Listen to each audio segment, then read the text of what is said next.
Share, and I'm going to ring this bell first to alert our videographer to start recording. We're starting. This is from Leavings by Wendell Berry. The words fall at last onto the page, the turning leaf in the book of Camp Branch in time's stream. As the eye, as the mind moves from moving water to turning page, what is lost? What worse is lost if the words falsely the stream in your walk beside it? I'm sorry, I'm going to start that over. What worse is lost if the words falsify the stream in your walk beside it? To be carried or to resist, you must be a stone in the way. You must be a stone rolled away.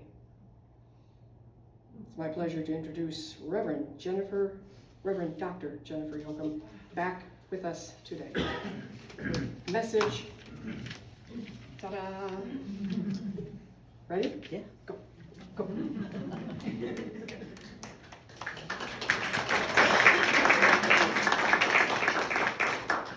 Thanks, everybody. I have two public service announcements. The first is from Nick. Nick wanted me to put out to you a reminder that this congregation uses a broad variety of language to refer to source or the holy or the divine. Some people use the G word. Some people, Unitarian Universalism comes from a progressive Christian tradition back in Transylvania. So some people actually use the C word and even talk about the J word, Jesus himself. Shocking, I know. Just in thinking about our use of language, there are sometimes we use words that are very meaningful and deeply rooted for us, and other times those words are not or have an opposite effect, but trying to maintain that openness of heart and openness of mind is a good thing. Yes. So thank you, Nick, for that reminder. I'm going to preach an entire Easter sermon without talking about Jesus, so if I can do it, you can too.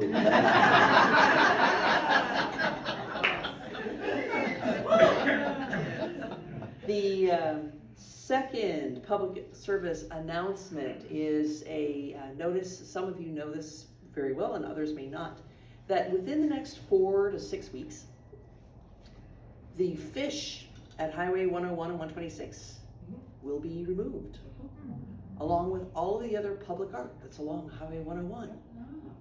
Do not be in despair, however. Many people, myself included, don't realize that all of that art there is part of a rotating gallery of art that the city supports. And it's time for that rotation to rotate. So it's good to know this and to have this knowledge in advance, because a lot of us have now the fish and those other pieces of art as visual reference points for kind of where we are in time and space. And for the number of people who don't realize that those pieces come in and rotate out again, the city manager is already expecting to get those phone calls. Who stole the fish? Where's the fish? But this is a resurrection story. So I'm going to come back to the fish. There are plenty of resurrection stories that predate Easter. Most of them explain agrarian cycles. So do you know some of these? How Persephone was captured by Hades. She ate 6 pomegranate seeds and had to spend half the year in the underworld. There's another one, the Egyptians. You had Mighty Isis. Those of us who grew up in the 70s remember the cartoon Mighty Isis. So Isis is the queen of the gods, and she is in love with Osiris, who's the god of agriculture. And Osiris has a brother named Set, and Set becomes very jealous of Osiris, and he murders him, and he chops him up into little bits, and he flings them out into the world. And Isis, of course, is devastated. She goes out, she collects up all the little bits of Osiris, stitches them back together, wraps them up in an elaborate mummification ritual, so that's where we get the mummification in Egypt, and then restores those pieces back to life. Osiris comes back as the god of the underworld. Now, this story is especially great because we get both the mummy and Frankenstein's monster out of it. In a departure from the lost love theme, Odin, who's the chief god of Norse mythology, he decides that he really wants to discover the language, the magic, the wisdom of the ancient runes. So he puts himself up on a tree, hangs himself from a tree, spears himself in the side, should sound familiar, and hangs there for 9 days until the wisdom of the runes is revealed to him. There are other resurrection stories from other cultures, and a bunch of the resurrection stories are motivated by grief or love or the search for wisdom. And resurrection stories are a little complicated. The idea of that complication comes from a couple of different sources. The first idea is that death is supposed to be the end. Irreversible, no matter how much we hate it, no matter how much we resisted, death is the end, capital E. But here's where things get messy. It's because death is not the end if we love that which has died. So death is one end, but love remains on. So how do you reconcile that relationship between death and love? So I think that resurrection has kind of 4 movements to it. The first is living. The next is loving. That's followed by dying and then changing. Living, loving, dying, changing. Now, we start with the idea of living. We've got a person who we might love very much. We've got an institution that we might love a lot. Or we might even have a fashion trend that we might love a lot. So you got maybe your mom, the person you love a lot. You got an institution like the Department of Education, yay. And then maybe parachute pants. So we'll take that, okay? Usually the life cycle starts with great promise, a sense that anything and everything is possible. And then over time, that entity, that person, that institution, it might shift, it might change. But the thing that makes it meaningful is how it is loved, or how the person is attached to some kind of sense of loyalty. There's relationship. So living is always given meaning, given purpose by the idea of loving. So we live together and we love together, and we derive identity and purpose and meaning from loving the beloved. Now, our love in each of those cases is different, but it's real. Over time, though, fashions fade away. People get older or injured, more frail, and fascists take over. Oops, policies change. Oops. And that which we loved dies. Now, I don't mean to equate the loss of a beloved parent or spouse with the death of parachute pants, but in a broadly zoomed out kind of way, love is love, and we are formed and shaped by the practice of loving. And even when the form of the beloved dies, love lives on. Now, I'm a potter. I like to work with clay, and when I think about my relationships with other people, I think about leaving my handprints on them. I try to be gentle with the people that are in my relationships. I don't want to leave them feeling cut or scarred. I want to know that my thumbprints are on their souls in a way that is a blessing, that is intended to be a blessing for them. But as long as I am in relationship with others, I can have those handprints, those shaping that intention. And then when I am gone, after the piece is fired, as we say, hopefully the love I shared can linger on. And that's a kind of resurrection. After death, we never get to return to square one. Death changes everything. But the good news is that love changes everything too. And love lasts longer than death. Hooray! Now, death isn't always the worst thing that can happen, But grieving the death of our beloveds is pretty awful. Surrendering the forms that people occupied in our lives, or in surrendering the forms of those who shaped us, is hard. Moving away from friends, leaving careers, these are all little deaths that we have to undergo. When we look at massive political shifts or wars or the end of whatever we wind up calling this era that we're in right now, it feels like death and loss is all around us. In these circumstances, we can feel such rage and sorrow, and when that gets turned inward, it becomes depression, despair, and hopelessness. Unless somehow we reclaim and retain the possibility of life and hope and joy returning, but changed in form. So we have to surrender the form of the beloved entity or person or thing, but retain the love we had. And that's where resurrection lives. It's the changing part that's complicated, though. My favorite story of managing change comes from an interaction I had with my mom. She was obviously in her cognitive decline, but still able to live independently, still able to manage the TV clicker herself. But she hated when changes would come to the way that she had gotten used to doing things. So she got the notice from Comcast that they were going to take away her remote control and replace it with a new one. Oh no. For weeks, she was so anxious and upset about that remote. They're taking away my remote. It was awful. 4 weeks, she's so upset. So the day arrives, the new clicker comes.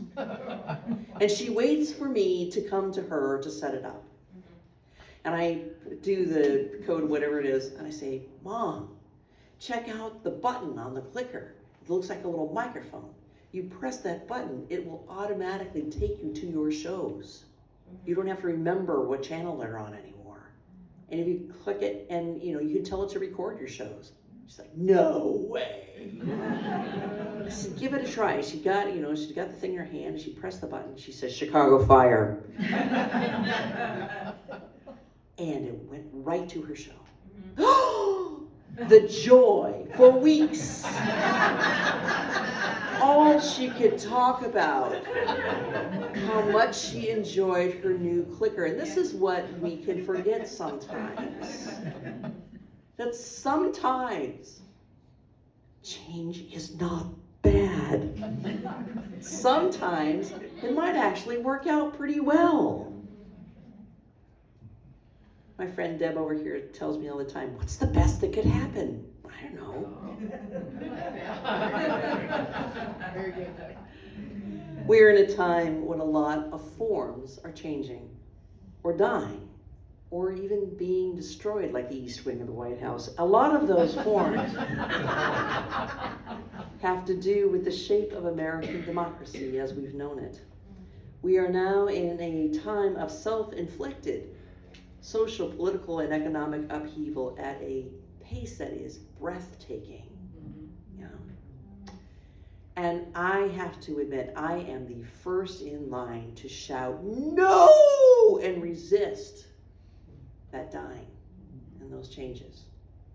Heck, my best friend knows that if she's ever going to get a haircut, she needs to tell me in advance because I don't respond well if I'm surprised by it. So here's the thing though, I know that a lot of the forms that currently support society as we know it, our economic policy, our interactions, are based on institutions that were intended to promote white supremacy, that were built to support capitalist exploitation and environmental devastation.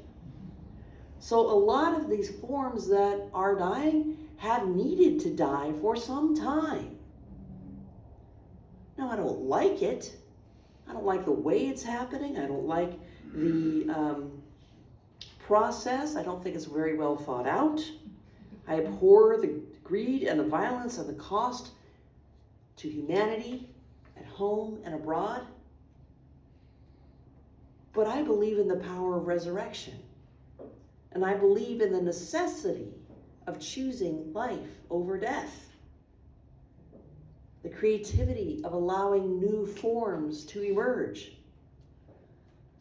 I have been shaped by stories of love that returns from betrayal and from death to come back and say, things can be better now. And in so many ways, I place my trust in the power of people of goodwill in groups small and large to ensure that kindness and compassion and community prevail. After all, what's the best that can happen? At the corner of 101 and Highway 126, that many of us in this congregation lovingly call the Peace Corner. The new pace of art that will replace the fish that's currently there is called Reach for the Sky. Oh, I like that. It depicts a dancer with her arms exuberantly raised.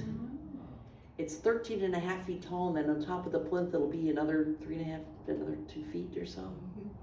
So a 16-foot high statue, Reach for the Sky, that will be Florence at that corner. I think that energy, that depiction is exactly the energy we need right now to achieve resurrection in our hearts and in our lives and in our community and in our nation. That is the dream of what's possible. Let's make it so.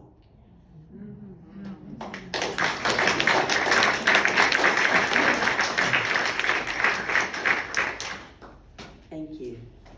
Now, one of the ways that I have been kind of moving into the world is by singing resistance and leading some of the music that's initially came out of Minneapolis, but has been coming from other places as well. And there's a piece of music that it's just a very short chant. I'd like to teach it to you this morning. And as a reminder of how we want to hold on to each other, I want to teach you a song called Hold On. Now, I very cleverly mistyped the words into the program. So the words are actually, hold on, my dear ones, here comes the dawn. My dear ones, here comes the dawn. So it goes like this. Hold on. Hold on. Hold on. Hold on. My dear ones, my dear ones, here comes the dawn. Here comes the dawn. Hold on. Hold on. My dear ones, here comes the dawn. Hold on. Hold on. My dear ones, here comes the dawn. One more time. Hold on. Hold on. My dear ones, here comes the dawn. May dawn rise in you, friends.